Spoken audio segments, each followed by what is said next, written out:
Comentar com você neste vídeo sobre inúmeros ataques feitos pela Rússia a objetivos militares da Ucrânia. Muitos ataques, amigos e amigas, que começaram na noite de ontem. Muitos ocorreram também na madrugada e hoje foi impressionante. Uma festa de mísseis, notoriamente de Iskanders, né? Que caíram sobre inúmeros objetivos militares da Ucrânia em várias regiões do país, tá? Agora, chama a atenção os ataques que a Rússia fez, sobretudo a Odessa, a esta região portuária, que ela é vital hoje como uma linha de abastecimento através da qual a OTAN entrega armas, munições, tudo que você pode imaginar para a Ucrânia, tá? Só para você entender, no começo da Operação Militar Especial, já funcionava essa linha de abastecimento por Odessa. Naquela ocasião, a Ucrânia tinha à sua disposição inúmeras outras linhas de abastecimento, tá? Esta em Odessa já era poderosa, tá? Mas havia muitas outras e a Ucrânia utilizava ainda muito mais aquelas linhas de abastecimento, né? Que chegavam a Pakrovsk, né? E de Pakrovsk as armas eram distribuídas para o fronte, tá? Era até muito mais tranquilo, mais fácil para a Ucrânia fazer a distribuição a partir de Pakrovsk, tá? A partir de um certo momento, a Rússia começou a destruir ou danificar drasticamente essas linhas de abastecimento lá na região de Donetsk, tá? Também, de certa forma, lá no norte, embora lá no norte a situação não foi tão favorável como foi em Donetsk, né? A partir daí, a OTAN resolveu sofisticar muito mais o uso dessa linha de abastecimento lá em Odessa, né? Inclusive gerando ali novas construções rápidas, né?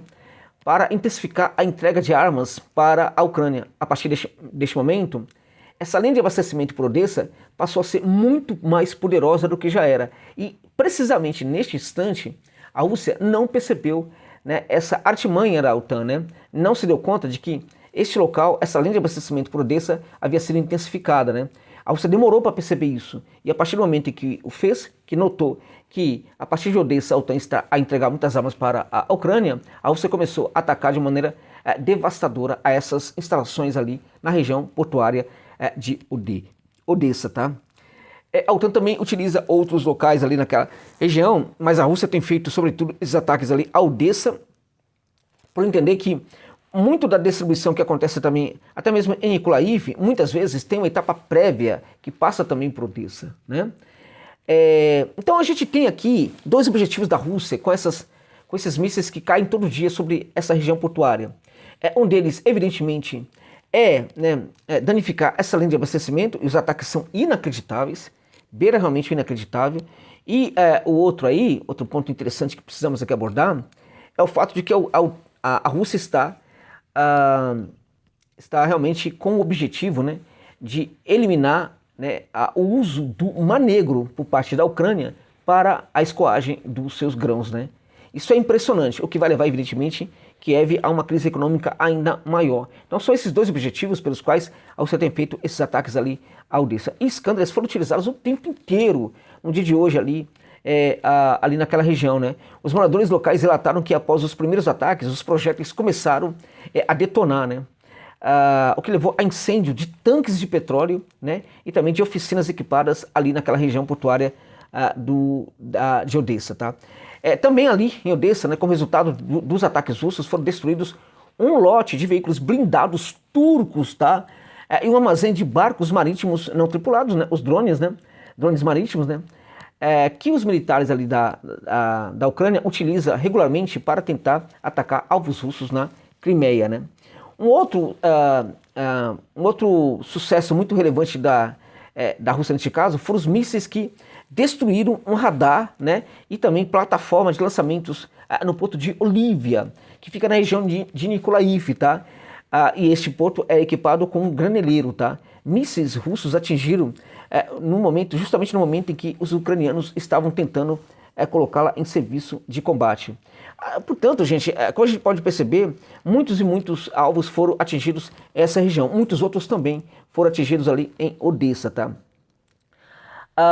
Também em Mykolaiv e também em outros locais, tá? Então, na verdade, assim, o objetivo é destruir, né, Odessa como uma linha de abastecimento para a guerra e, ao mesmo tempo, eliminar da Ucrânia o uso de Odessa, né, para a escoagem dos seus grãos, né?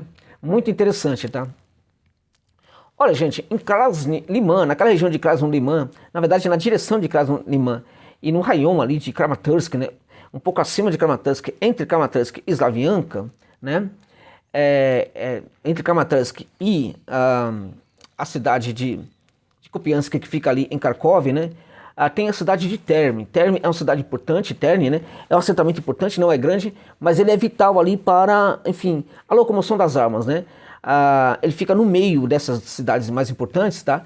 E ali um grande grupo, um grupo bem significativo de soldados ucranianos foi cercado, gente, pelas tropas russas, não sabem o que fazer, perderam comunicação com o comando ucraniano, e essas tropas ou se renderão ou morrerão. Se a Rússia conquistar esse assentamento de Terni, né, que já tem ali 60% sob o controle da Rússia, é muito provável que a Rússia chegue também a conquiste também Seversk, que fica ali muito perto, e ali abre mão para a chegada muito mais poderosa ali a Kramatorsk, tá? Então veja, foi ali um cerco importante, né? Agora é curioso que a Rússia estava nesse movimento desde a última terça-feira e os ucranianos não perceberam, tá? Então ali algo muito importante acontecendo numa cidade que a gente pouco fala, mas que fica ali naquela região ali oriental, muito mais perto inclusive de Luhansk do que propriamente de Donetsk, tá?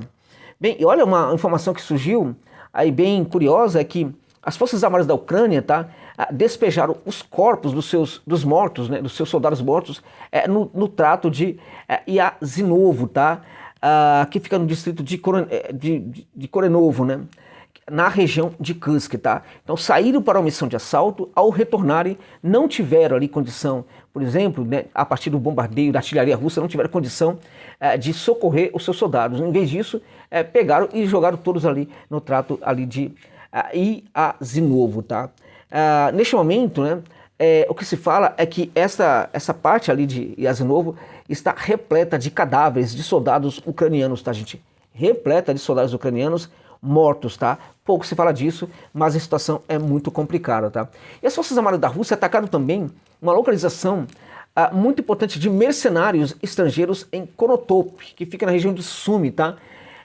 As informações ainda são preliminares, elas foram dadas sobretudo pelo Sergei Lebedev, né? E ao que parece, né, foi muita gente ali, muito mercenário que pode ter sido eliminado. Fala-se inclusive de mercenários colombianos que poderiam ter sido eliminados neste ataque aí a Konotop. Segundo dados preliminares, um dos ataques ocorreu em uma usina de asfalto adjacente à linha férrea naquela região, onde são descarregados equipamentos militares e munições, tá? O segundo ataque, que foi mais de um, né? Foi desferido numa zona industrial, né, com oficinas industriais, linhas férreas, uma fábrica de válvulas, um elevador e grandes hangares também. Tudo isso aí foi drasticamente ali afetado pelos mísseis russos, tá? Então, na verdade, são notícias muito importantes, né, porque a Rússia tem, evidentemente, se voltado para ataques precisos com objetivos muito importantes. Mercenários, né, soldados de alta patente, né? Enfim, todos eles precisam e devem ser destruídos. A Rússia está fazendo isso. Também há objetivos militares importantes, como por exemplo essa estrutura portuária de Odessa, que vem sofrendo com golpes o tempo inteiro, e outras situações, né? Lá em Kursk, a Ucrânia fez tentativa de 4 ofensivas, né? E foi derrotada em todas elas, tá? Em todas essas ofensivas aí, a situação ficou muito complicada para as Forças Armadas da Ucrânia, tá? Bem, além da estrutura portuária ali de Odessa, como eu disse, também os mísseis russos têm chegado também em Mykolaiv, né, e outros portos ucranianos, mas também a Rússia não tem deixado de lado os ataques importantes, né, aos aeródromos. E fala-se que em Starokonstantinov também teria havido um ataque, não há confirmação muito séria sobre isso não, tá? Agora, assim, também em Kiev houve muitos ataques importantes durante essa madrugada, né? A Ucrânia não sabe muito o que fazer, porque assim, nunca acaba, né, os mísseis russos, né? Enquanto para a Ucrânia, né, os soldados estão reclamando de que está faltando munição em vários frontes, tá? Bom, a eleição lá na Moldávia, gente, teve hoje a sua segunda volta, o segundo turno, né? E de novo ali na Transnistria, né? Os moradores tiveram dificuldade para votar, né? Eles foram praticamente impedidos de fazer a travessia para o local da votação. Em Moscou, novamente, né, poucos locais para votação, né? Filas quilométricas ali para que, enfim, fizeram de tudo. Mas Sandu fez de tudo aí para que não houvesse os votos dos russos e também dos moradores da Transnistria, né? Assim fica muito mais fácil para que ela possa ganhar a eleição, né? Dados ainda não são importantes sobre isso, de tal sorte que eu não vou divulgar, eu vou esperar um pouco mais, tá? Enfim, 25 mil, gente, olha, presta atenção nisso, 25 mil, né, munições, né? 25 mil munições para peças de artilharia teriam sido destruídas hoje em Odessa. Com os ataques madrugadores, com os ataques do começo da manhã e agora no começo da tarde. No total, 25 mil. É muita coisa, meus amigos. É muita coisa.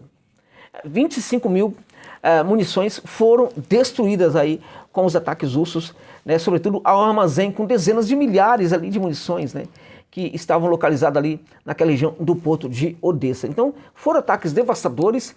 A Rússia segue também controlando as coisas muito bem em Kursk. A Rússia está muito perto de Pakrovsk, como vocês sabem, e está a gerar uma crise muito grande no comando ucraniano, com soldados, né, se rebelando, falando um monte de coisa aí, mostrando vídeo, enfim, dando depoimento sobre como têm sido tratados pelo comando ucraniano naquela região, tá?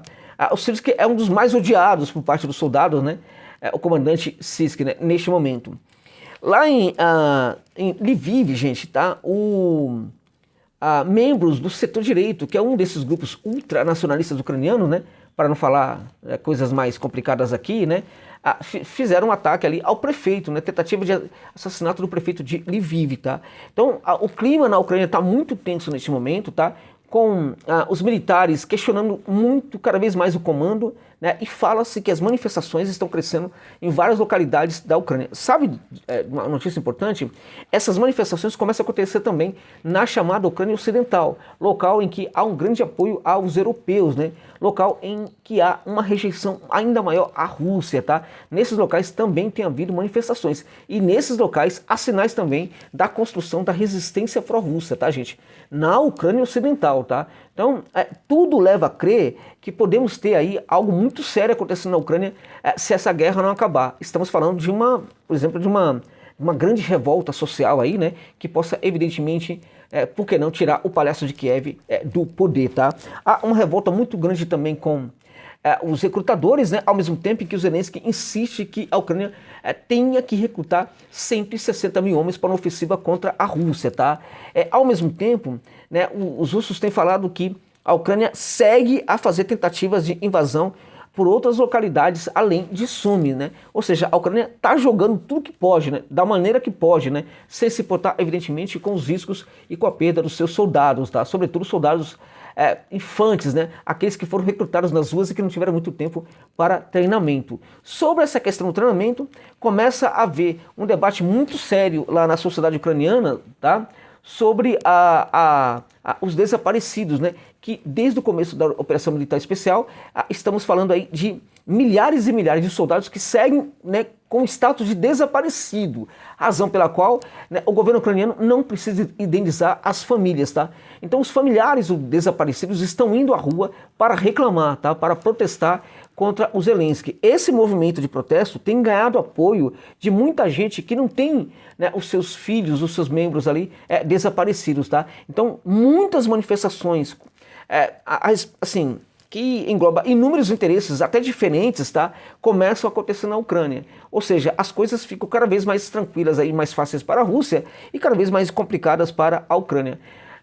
Só que, assim, gente, uma hora isso tem que chegar no Zelensky também, né? Porque o Zelensky, nesse momento, parece alguém completamente enlouquecido, né? Ele se recusa a ouvir conselhos, ele reclama de todo mundo que não manda armas e dinheiro para Kiev, né? E neste momento começa a haver, inclusive, uma insatisfação com a figura do Zelensky por parte da OTAN. Momento em que a OTAN pode perfeitamente começar a entender que já está na hora de enfim, descartar o palhaço de Kiev, né? E aí, se isso acontecer, será mais né? Uma pessoa inoperante, insignificante, que entra lá para a lata do lixo da história, amigos e amigas. É isso. Grato pela gentileza de ficarem comigo neste vídeo até o final. É isso.